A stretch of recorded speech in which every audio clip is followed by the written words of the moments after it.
శ్రీమాత్రే నమః. నమస్కారం. నేను పండిట్ సూర్యప్రకాష్. ఈరోజు 21 మే 2026 గురువారం నాడు వృషభ రాశి వారికి ఒక ప్రత్యేకమైన రోజు. మీ రాశిలోనే సూర్యుడు మరియు బుధుడు కలిసి ఉండటం వల్ల బుధాదిత్య యోగం అంటే తెలివితేటలు మరియు వాక్శక్తి పెరిగే అరుదైన కలయిక ఏర్పడింది. ఈ యోగం మీ మొదటి భావంలో అంటే మీ వ్యక్తిత్వం మరియు ఆత్మవిశ్వాసానికి సంబంధించిన స్థానంలో ఉంది. దీనివల్ల ఈరోజు మీ మాటలకు చాలా బలం ఉంటుంది. ఆఫీసులో ప్రెజెంటేషన్ గానీ బిజినెస్ మీటింగ్ గానీ ఉంటే ఈ రోజే చేయండి. మీ ఆలోచనలు ఆకట్టుకుంటాయి. కానీ ఒక జాగ్రత్త, సూర్యుడి ప్రభావం వల్ల మొండితనం పెరగవచ్చు. ఇతరుల అభిప్రాయాలను కూడా ఓపికగా వినండి.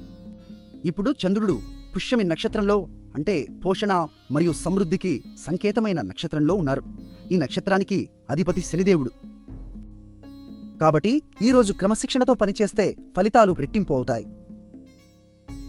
మీ 11వ భావంలో అంటే ఆదాయం మరియు లాభాల స్థానంలో శని ఉండటం వల్ల ఆర్థిక విషయాల్లో మంచి వార్తలు రావచ్చు.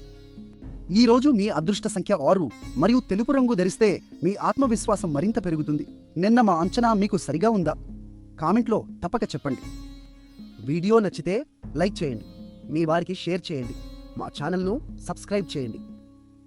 చివరగా ఈరోజు గురువారం కాబట్టి బృహస్పతి దేవుని ఆశీర్వాదం కోసం ఓం బృహస్పతయే నమః అని 3 సార్లు చెప్పండి. మీకు మంచి రోజు కావాలని ఆశీర్వదిస్తున్నాను.